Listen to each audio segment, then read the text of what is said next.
can go back and look at my first videos, and I want to say the first 100 are cringy AF to me, maybe even 200.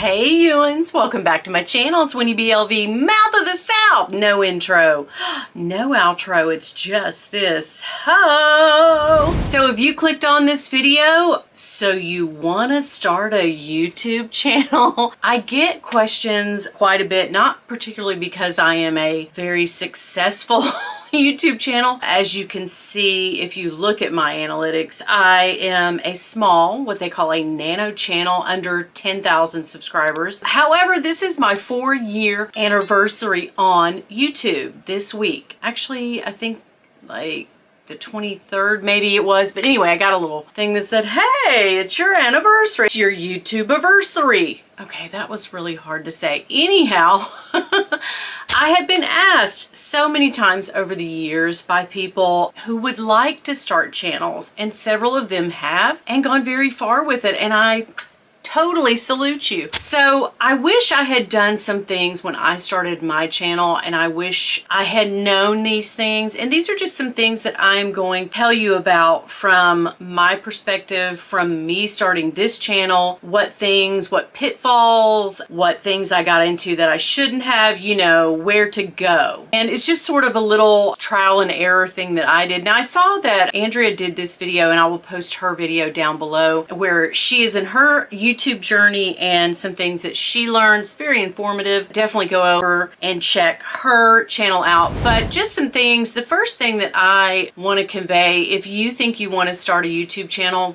please, by all means, just turn your phone around and start shooting. There is nothing to it but to do it. Just turn your phone around and start, guys. I did not have fancy equipment, microphones, lighting. I didn't have any of that when I started, and I still kind of don't. I did upgrade a camera. I did find these lights at a garage sale, so I got really nice professional lights for like 70 bucks. I don't know how much they had been, but they've been really good and lasted me this whole time. But I can go back and look at my first videos, and I want to say the first 100 are cringy AF to me, maybe even 200, but that's going to happen to everybody. But the thing about YouTube I have figured out is perseverance and consistency. Those are the two things that I feel like you need. So if you have a passion for something as well, I would niche down into that passion. I just, when I started this YouTube channel, really was into bags, had been into bags, always am into bags, and so I knew that would be the niche that I would go with. Luxury YouTubing though, however, I will tell you from my experience and from seeing others, the growth can be smaller than other areas and other niches because there are millions of things that you could talk about and appeal to. You might be somebody that likes to fix up old cars. Perfect, start that. Maybe you're into fitness. You want to show people how to lose weight. You want a weight loss channel.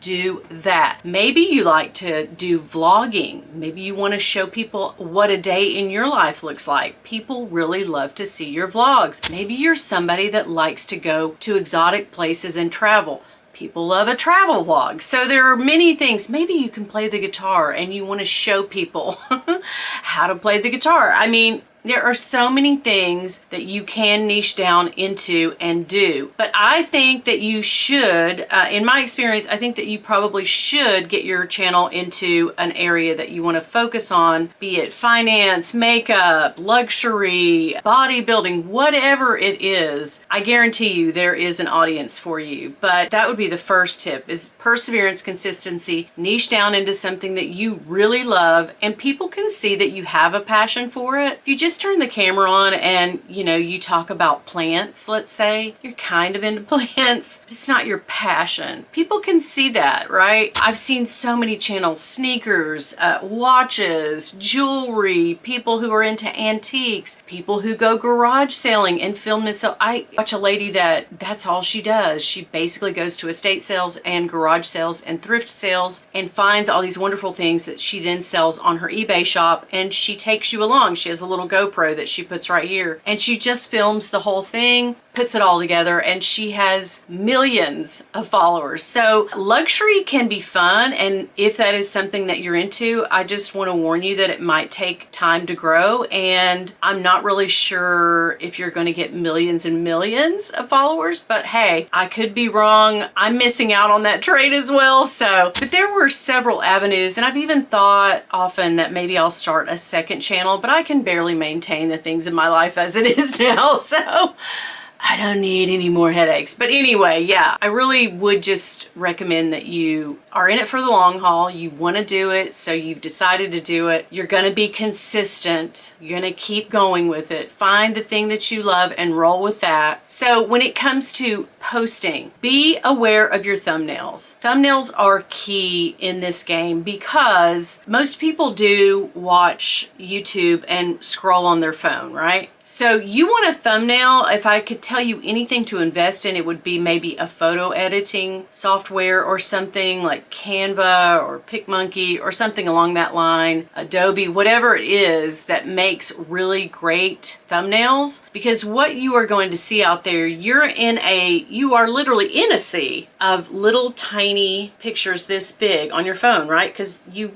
are scrolling and you see that it's a tiny, smaller than a stamp. So what grabs a person is a certain facial expression or a certain word. I mean, the words are very important. So in my experience, have found that if I do a video that's basically just me making a crazy face and then putting 3 or 4 words here, that is what gets people to click. Very busy thumbnails, it's great. I've seen a lot of really good thumbnails that have a lot of stuff in them, but really hard to decide in 2 or 3 seconds when you're scrolling, oh yeah, that looks. Very few people, I think, in my experience, will do it. So focus on thumbnails. That's what I would tell you if you're going to start your channel. And also the content, what you're going to niche down into. Maybe dig around and find out what other people are doing in your niche and do that. You're looking for an audience, right? So that's how you would find your audience, is niching down and creating videos. And then you'll see from the analytics of your videos, who's going to watch me, what's my target audience. That's who you are then producing all your videos for. So I wish I could go back and post 10 videos or do 10 videos and then start my channel. So I think if you start out the gate and you just post one, well, that's great. You're new and somebody's going to watch that, and then they're going to look around and be like, I need something. I like this person. I want to see something else. You might not post again for another week or two, and then people are left like, well, that was great, but I wanted more, right? People love to binge. So if I were you and I was starting a channel today, I would upload 10 videos all at once. I know it sounds crazy, but that way people can binge, get to know you, decide if they want to subscribe, and then keep watching you. Then you can post on a regular basis and be consistent with it, because that's the key: perseverance and consistency. There are certain advantages of being a smaller YouTube channel like myself. I've seen some of the bigger channels, especially in this niche of luxury handbags. The more subscribers, the more views, the more popular that you become, and the bigger your channel gets, you open yourself up for all those mean, nasty, trolling, hateful comments. I don't get a whole lot of that at this point, but what you want to do is grow, because in the end, you want to become big enough to sustain the channel with the revenue that you make from the channel. So it is sort of a catch-22. But every single time I've made a milestone in my progress with YouTube, I can see that more and more different kinds of people are coming out watching, and some people just don't care to say anything to you. So thick skin is needed, but yeah, just realize if you want to grow and you're going to be a channel that you're just going to pour everything into and you're going to grow rapidly, you are going to get some crazy hateful comments. But yeah, I see that as a pitfall of one of the things as you grow larger, that you just get insane People do not care to tell you what they think about you. So yeah, there are filters in your comments that you can filter some of that stuff out, and then you do actually see it and it's like, oh well, great. But yeah, so just be leery of that. You do get better with practice. It is a weird thing. It's like talking to yourself. I'm in this room alone, right? Not even my dog, my daughter, nobody's in here. I'm by myself. I'm basically just talking to a recording device. That in and of itself is a little creepy, a little weird, a little off-putting. Like, you're like, you're not supposed to talk to yourself. We're told all the time, don't talk to yourself, but then here you are. But I always picture the people that I know and love that will watch this. Maybe it's your family that watch it. I know my kids watch my channel, my grandkids, my husband. So I'm always picturing a loving face that I'm actually talking to, so that might help you. But yeah, just start rolling. As I said, your first videos are gonna be cringy AF. Just know that.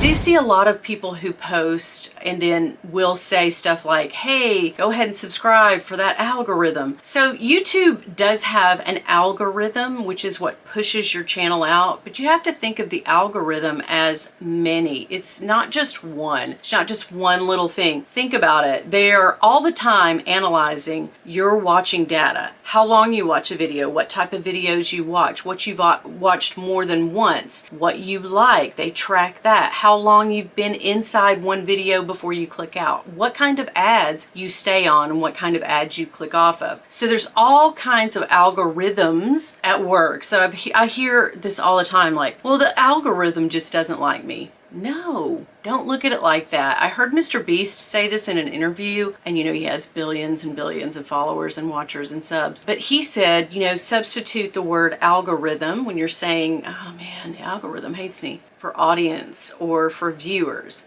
And then it becomes a little more, oh, okay, because that's basically what the algorithm is. It's just YouTube itself analyzing the data of the people who watch you. They know what the people will like. And what I like to do is, if I'm thinking of a video that I want to do, I go back and I look at my analytics and see, okay, this video did really well. You know, that's one of my top videos. Maybe I can repeat that by tweaking it a little bit, or find out what's trending in your niche and go do a video about that. So there is some sort of like analyzing to be done, research you want to dig and find out, because a lot of times when I first started, I would literally post a video that I thought for me, oh, this is a great video and people will love this, but I didn't research the video to see if that was something that people watched. Is it something that people search for? In my audience, have people watched me do a video like this? Have they watched my friends who do a video like this? Like, so that didn't ever factor in, and so I did the video and no one watched. That happens. Sometimes you post videos that you think are going to blow up and this is the one it's gonna be, and then, you know, nobody ever watches it. So it is sort of kind of like a crapshoot. You're gonna be out there trying to figure out, well, what is it? So what videos you have the most interaction on, and people will tell you in your comments, like, I loved this video, please do more of those. So pick up tips from the people who watch you, who love you, who subscribe, who are continually commenting and telling you. Take their feedback too, because you are ultimately creating videos for that person, and several people like it. So titles, I would say keep your titles to a very small minimum. You know, look at this Coach bag, or, you know, I bought yada yada. I always try to keep them snappy and good, and I use TubeBuddy to help me with my titles. Yeah, keep those concise and small, because think about it again, you're gonna have a thumbnail that's this big. What you put on that thumbnail, people are going to be able to see this tiny, and hopefully it's catching enough for somebody to go, oh yeah, I love that. That's what you want, the clicks, right? Comments. Let's go back to the comments. I try, and it's very difficult now because I do, and it's not a bad problem. I like this as a good problem to have, but I do get a lot of comments and responses. I try to respond to the comments that first day when the video posts for at least 2, 3, 4 hours after it posts. I try to get on there and just, you know, respond to everything, because what YouTube wants to see in that first few hours is engagement. So comments, that makes a big difference. How long the person has watched for, how many people actually clicked in the first few minutes. That's going to determine if YouTube says, oh, well, there's a lot of people. All they want is eyeballs. They don't care what they're watching. They don't really care about you. They just care that people stay on their platform and don't move over to Instagram or TikTok or something else. They want people to stay right here in YouTube. So therefore, they're going to look at the algorithms at play. They're going to look for people who are engaging and watching and clicking on your video. And then they're going to offer that video. Oh, wow. People are like, let's see if these people will like it. You definitely just want to get clicky titles. I wouldn't say clickbait because people get pissed about that, but clicky titles with a very catchy thumbnail, right? So that's just in my experience, that's what I found. My thumbnails have come a long way. Oh my gosh, I used to have some horrible ones. You can go back and check those out. But try to build a community in the niche that you find. If it's rock climbing, find a bunch of other creators that do rock climbing and get in with them, DM them. Try to see if they'll collab with you. Maybe you guys can go to a certain rock formation and climb those together. I mean, collab with people, try to engage with people, and try to get people in your niche and your subscribers as well as other creators together so you can form sort of like a closely knit family. I just think it's easier, and then people will talk about you and suggest you and recommend you, and that's how you get along. You got to go along to get along. So yeah, I try to present myself as who I really am. It will be nerve-wracking and you will get nervous at first sitting in front of a camera like, oh, this is something. But try to let your personality shine through. That may not happen in the first 100 videos, but eventually it will. But you're just sitting here talking to a friend, right? And if you're passionate about something, people see the passion, and that's infectious, right? They want to see the fun, the passion, the whatever, you know. I know many times I've been in a certain group and people are like, boom, watch this video. This video is great. This girl's really, you know, she's got something here. So that happens quite a bit too. So you definitely want to get in with people and show your passion to all the people that watch you. Yeah. My biggest, I guess, tip that I've learned from trial and error, mostly error, is just be yourself and let your passion come through, and whatever that is, do that. Like, if you're passionate about something, people are going to then see that passion. Maybe they're not into underwater basket weaving as much as you are, but your passion's going to show them that it is something that is very fun and you like it. So maybe they'll watch because you're so friggin' into it. So anyway, just some little things that I've found, and I tell people when they do email me and say, or message me like, I'm thinking of starting a channel, do you have any tips? Yeah, these are the things that I wish I had known and started very early on, but you know, knowing's half the battle, guys. So if you have any questions, comment down below what you think about it. If you have tips, other creators out there, if you have tips that you've learned and want to share, that would be great. Thank you guys so much for coming by. Hit that subscribe, hit the like, comment down below, get in my box and roll around, girl. And I will see you back here on the next one. And remember, if y'all see my husband, girl, woohoo, don't tell him nothing. Bye. I really don't have anything beyond that to say. But let's do a thumbnail. I'll show you how easy it is to do a thumbnail. Watch this.